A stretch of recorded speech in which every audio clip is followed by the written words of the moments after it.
All right, stand by. Stand by, and we're rolling. Charlie, you've known Jimmy Capps a while. I have known Jimmy Capps for, I was talking a while ago, I think as near as I can figure, it's about 73 years. I met him when he was 13 years old, and it was unbelievable how professional and how achieved he was on his instrument. I mean, he could play this guitar the way that he did. And we used to, I don't know where the name come from, but I didn't come up with this now. They called him Little Jimmy the Chewing Gum Boy because he chewed gum. But he was kind of tagged with that name for a while. But he was known as, in my part, in North Carolina, basically, because he played with Jim Thornton and Hayden Ivey in I think it was Irwin, either Dunn or Irwin, North Carolina, somewhere in there, at a radio show. And then I kind of lost track of him for a while, and then first thing I know, they popped up in Raleigh, or Durham it was, Durham, on a TV station, and did a Saturday night show, and I can't remember now the name of it. Was some kind of roundup or barn dance or something like that, and they had it was a Grand Ole Opry type of a thing with guests and stuff. And they had a pretty slick TV show over there, and they started doing they did a personal appearance at a drive-in theater in Sanford, North Carolina every week. They had a talent show. And whoever won the talent show got to be on the TV broadcast on Saturday night. And I won it one time. And when I went over and was on TV, that was a huge, huge deal for me, being on TV. But yeah, I've known him for, good gosh, he probably still had pimples on his face at the time. Did you get today you do chew a lot of gum? Oh, I do. I have a reason for chewing gum. I chew gum. I chew gum to keep my mouth moist on stage because I can't always get to a drink of water. So for many, many years I've been doing that. I put a piece of gum in my mouth well before I go on stage to keep my mouth moistened. You didn't steal it from Jimmy? Didn't steal it from Jimmy, no. Because Jimmy didn't sing. He didn't need to do that. He played guitar. He would have put his on his guitar if he... Jimmy was playing the Fun Folk Frolic. Fun Folk Festival. It was a show that they broadcast it on one of the local stations, and they did it from a place called Phalion Hall in Wilmington, North Carolina, my hometown. And they did it every Saturday night, and it was another Grand Ole Opry style show. And Jimmy and the guys came down one night, and they were a guest artist. They didn't play it regularly, but they came on I remember one week they were guest artists, and I remember going back, and that's the first time I remember seeing Jimmy in person was back then. He was sitting back in the dressing room, and he had his guitar, and I said, "Play Rainbow." He said, "Why do you want to hear that?" I said, "I just do." So he played it for me. And all these years, you both are on the Opry. Well, Jimmy was here long before I was. I came to Nashville in 1967, and Jimmy was already here playing on the Opry before I ever got here. And, of course, it took me a lot of years to go on that stage. First time I ever went on Opry stage was with Earl Scruggs. I played with Earl after him and Lester broke up, the Earl Scruggs Review. I played with them for a while, and he was the first guy to ever take me on stage at the Opry. And after I got the band, after I started recording as us, we were invited to play the Opry. Gosh, I don't remember what year it was, probably somewhere around 73, 74, the first time we ever played it. And it was to be many years before I would become a member, which is one of the biggest honors in my life. But I had remembered Jimmy, and I remember seeing him, at the Opry when we go out there and everything. And that's one of the things that people don't think about at the Grand Ole Opry is they come in to see the artist walk up, and they keep their eyes on the artist, him or her or them or whatever. There is a great, great bunch of musicians sitting back there behind them. And these guys are amazing because they learn everybody's song. No matter how many artists are on, they learn everybody's song in the afternoon. And you'll see them with little pieces of paper. And they'll set a piece of paper on a music stand, and it's got numbers on it. That's the numbers, the famous Nashville numbers thing. I think maybe Charlie McCoy started, or some of the guys earlier on. And they'll sit there with those, and they remember. It's amazing. They remember all these arrangements. You know, I have a hard time remembering what my band plays, but I think about playing with everybody else. And night after night, Opry after Opry, no matter how many people come on, they know those songs. When they hit the stage, they know the song. You can watch it in person, you can listen to it on the radio, either one, but they have got them down. And I mean, that's talent to be able to do that. And that's the great thing about Nashville players.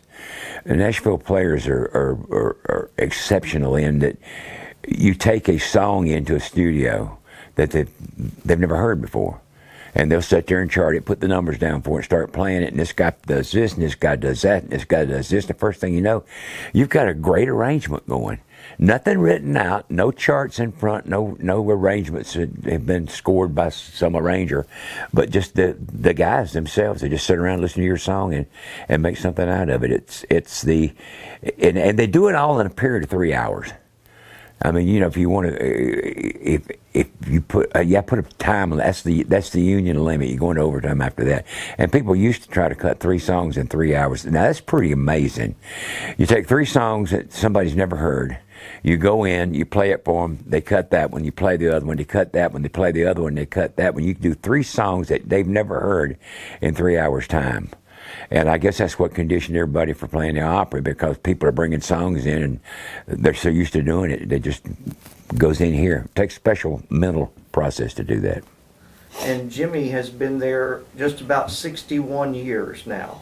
At the Wow. Opry. I didn't know how long it was. I thought it was a long time. Played the Opry more times than anybody in the history of the Opry. Yeah. And still doing it. Still doing it. Yeah. Sometimes Amazing. 7 shows a week this past month. Well, you know, that's great. Opry, of course, the Saturday Night Opry was, everybody knew that. And then they used to do, I think they called it Friday Night Frolic or something like that. And they did it from studios downtown. And then they moved it in to the Opera House. And then I think the other times they added after they moved out to the new place, a Tuesday night, which is what we do a lot of times because we're on the road so much, you know, on Saturday nights.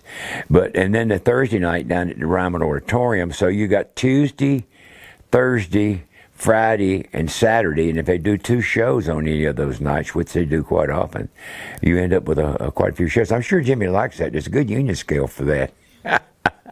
Doing those 2 shows. What else would you like people to know about your friendship with Jimmy over the years? Well, it's just so long. I mean, there are a few people, some of my childhood friends that I grew up with that I've known for longer than I have him. But as far as the musicians are concerned, with the exception of the guy that taught me my first chord on a guitar, who is still alive and kicking, I don't know of a musician I've known longer than I've known Jimmy.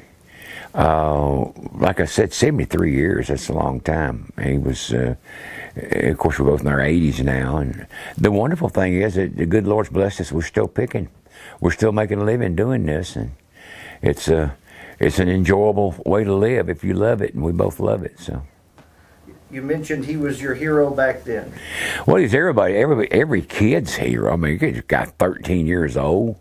Playing on, well, he was a little older than that when he went to TV, but not a whole lot. But when he was on the radio, he's 13 years old, and he's playing professionally, making a living.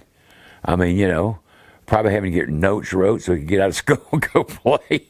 But that's what everybody wanted to do, you know.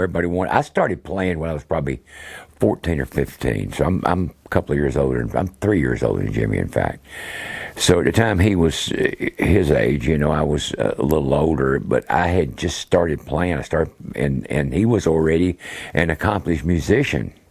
Now you stop and think about, I mean, there's a few prodigies around that you run into, but how many kids you run into with not just the playing ability, but the poise to fit into a band, to fit in and play with other musicians, and to improvise, and I mean, it just boggled the mind, and it's what we all wanted to be. You know, we all wanted to play for a living. That's all. Once I learned 3 chords on the guitar, that's all I ever wanted to do. I never wanted to be anything but a professional musician.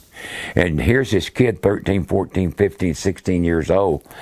In the early years when I knew him, he's playing on radio. All of a sudden, he's playing on TV. I mean, of course he was a hero. I mean, you know, anybody. He still is, and he's 80 years old. He's still a hero to me. He has one of the best touches, one of the most even touches on a guitar. That most relaxed, even touch on a guitar as anybody I've ever seen play it.